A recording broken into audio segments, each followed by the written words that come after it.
It's not every day you come across an episode that leaves a lasting impact, one that lingers long after the credits roll, one that makes you a fan instantly. This is the kind of episode that tugs at your heartstrings, where you think you understand the villain, only to realize he's not the madman you thought he was. Instead, he's a victim of circumstances, someone who only ever wanted to cure and love his wife. By the end, it's not just the audience that understands this. It's Batman too.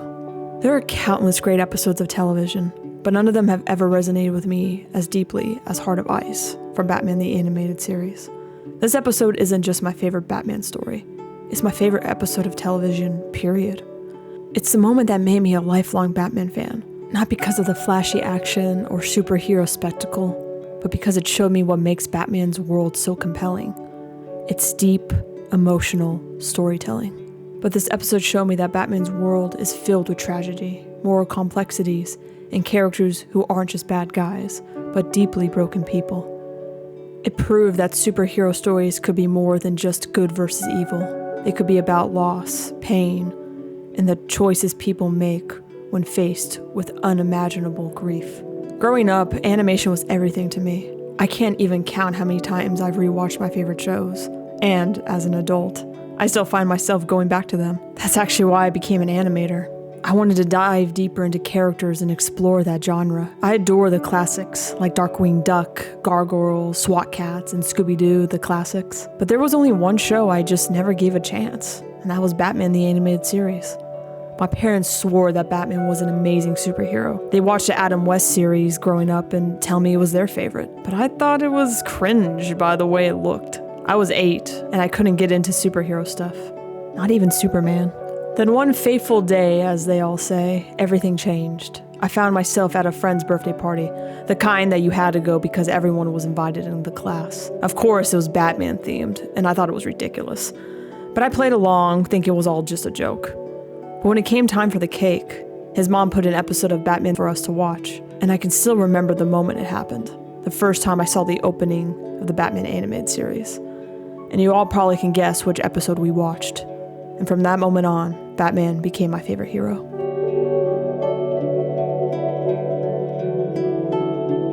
The biggest reason Heart of Ice has such a profound impact on me was a complete reinvention of Mr. Freeze. Before this episode, I barely knew anything about him.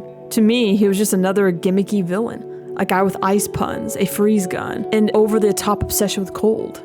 In the old Adam West Batman show, that's exactly what he was, a goofy character in a campy costume, more of a punchline than a legitimate threat. Sure, there was a hint of vengeful streak in this version, motivated by his past tragedy, but even then, he was nowhere near as serious or compelling as some of Batman's bigger rogues like Joker, Two-Face, the Riddler. But Heart of Ice changed everything. This episode didn't just make Mr. Freeze more serious, it transformed him into something I never expected.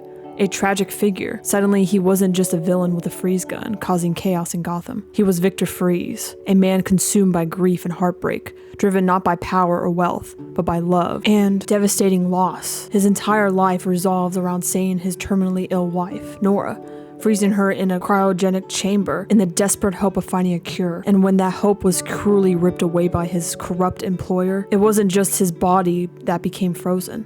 It was his heart. This was the first time I saw a villain not as the bad guy who needed to be stopped, but as someone who deserved empathy.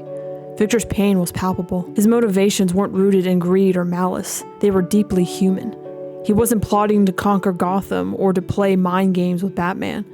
He wanted revenge on the man who took everything from him. And for the first time, I wasn't rooting against the villain. I was hoping for his peace. I wanted him to succeed. Not hurting people, but in finding some form of closure to hopefully get the peace for his beloved wife, who we all thought was in heaven at the time. Even when Batman ultimately stopped him, I didn't feel the usual satisfaction that comes with the hero's win. When Freeze is locked away in Arkham, gently holding his snow globe, I wasn't thinking, yeah, Batman got him. I was thinking, this man never had a chance. That moment completely changed how I viewed storytelling. It made me realize that villains didn't have to be one-dimensional threats. They could be layered, tragic, and even more compelling than even the hero.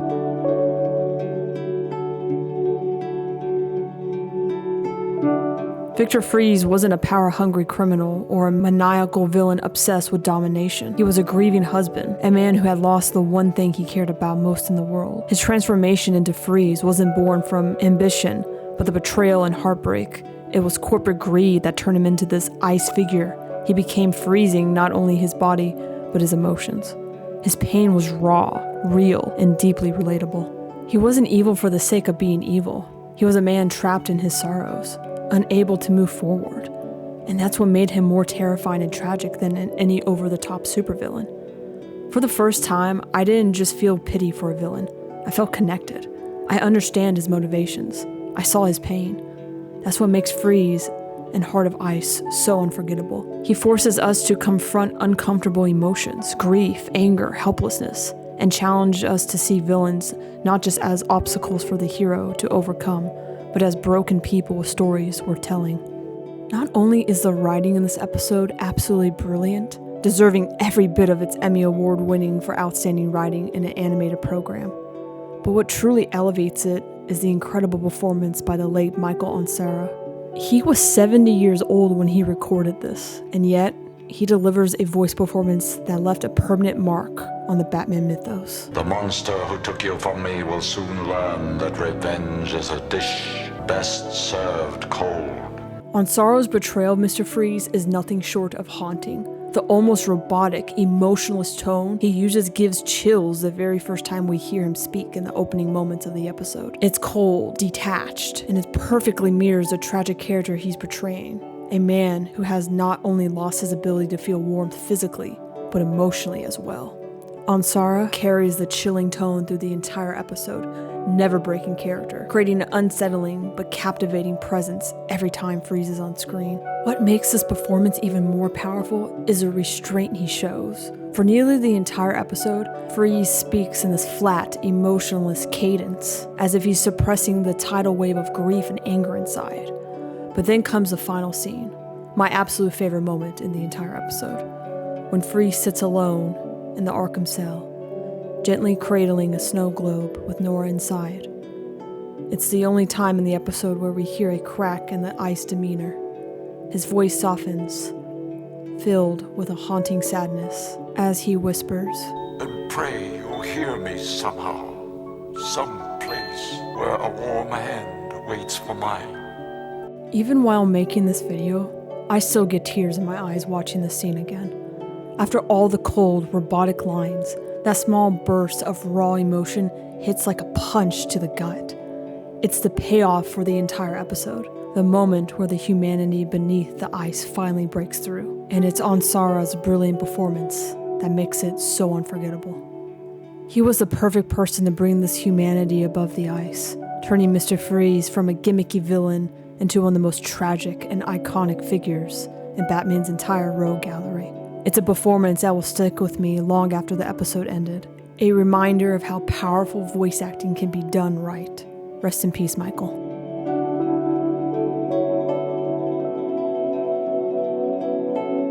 One of the most powerful aspects of Heart of Ice is Batman's reaction to Mr. Freeze. Instead of treating him like just another criminal, Batman understood him. He didn't mock him, and didn't see him just as another villain causing chaos in Gotham. Batman recognized something deeper. He saw that Freeze was a victim too. This was the first time I truly saw Batman not just as a crime fighter goofball, but as someone who genuinely cares. He didn't want to stop Freeze just to save Gotham. He wanted to help him, to reach out to the broken man behind the villainous exterior. That was the moment I realized what makes Batman so great. It isn't his strength or his intelligence, though he has plenty of both. It's his empathy. Batman fights crime not because it's the right thing to do, but because he understands pain. He knows what it's like to lose everything and how easily grief can consume you. That's why he doesn't judge Mr. Freeze. He relates to him. Even when he ultimately stops Mr. Freeze, there's no sense of triumph in his actions, only a quiet sorrow for what Victor Freeze has become. It's not a victory, it's tragedy. As Batman fans, we know a huge part of why this compassion shines through is thanks to the late and great Kevin Conroy. He wasn't just a Batman, he was Batman. Conroy's performance gave The Dark Knight a soul, a depth, and more importantly, a heart. Without his voice, Batman might never have come across this way in media. The broken, grieving man who fights not out of anger, but out of understanding. Kevin brought empathy into every word, especially in Heart of Ice. Even when Batman is tied up, powerless against Freeze, Conroy's voice carries that compassion. You can hear Batman trying to reach Victor, not as an enemy, but as someone who gets it. He's trying to understand him, hoping desperately that Freeze might back down, even though deep down, he knows he won't. I saw what happened to your wife. I'm sorry. Even when Batman has no choice but to stop him and sends him to Arkham, there's still that lingering compassion. Batman ensures that justice is served, but not just for Gotham, for Ferris Boyle, the corrupt man responsible for Victor's tragedy.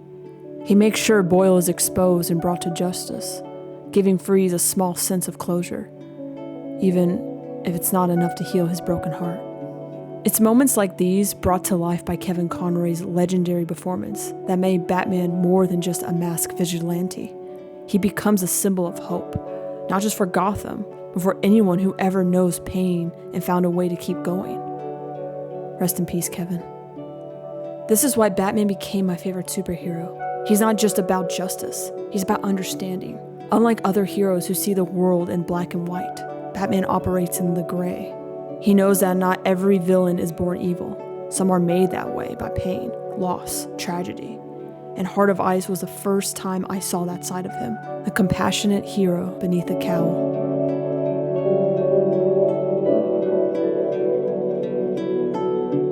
Before watching Heart of Ice, I saw animation as something simple, fun, entertaining, and lighthearted, a medium filled with action, humor, and colorful characters, but not something that could truly move me as a deeper emotional level. Cartoons were in my mind meant for escapism, not for storytelling that made you feel real, human emotions. But this episode changed all of that. Heart of Ice shattered every preconception I had about animation. It showed me that animation stories can be just as powerful, complex, and emotionally resonates as any live-action drama, if not more so. Everything about this episode was crafted to make the viewer feel something more profound. The art direction, for one, was breathtaking. Gotham City has always been portrayed as dark and brooding, but in Heart of Ice, it felt colder and lonelier than ever before. I never expected a cartoon to make me feel so deeply for a character in just a 22-minute episode. But Heart of Ice did exactly that. It didn't rely on flashy action sequences or comedic relief. It used the art of animation to tell a profound human story about love, loss, and the devastating impact of grief. It redefined animation for me. It wasn't just for kids. It wasn't just for entertainment. It was an art form capable of conveying deep, complex emotions and telling stories that stay with you long after the credits roll. Heart of Ice was the moment I realized that animation wasn't limited by the constraints of reality. In fact, it had the power to go beyond it, to visualize emotions, themes, and ideas in ways that live action never could. And it taught me that some of the most moving, unforgettable stories could come from the unlikeliest places. Even from a cartoon about a man dressed as a bat and fighting a man with a freeze gun. And this is also why I decided to become an animator, to show the exact same impact to hopefully the future generation of how amazing and important animation can be in storytelling.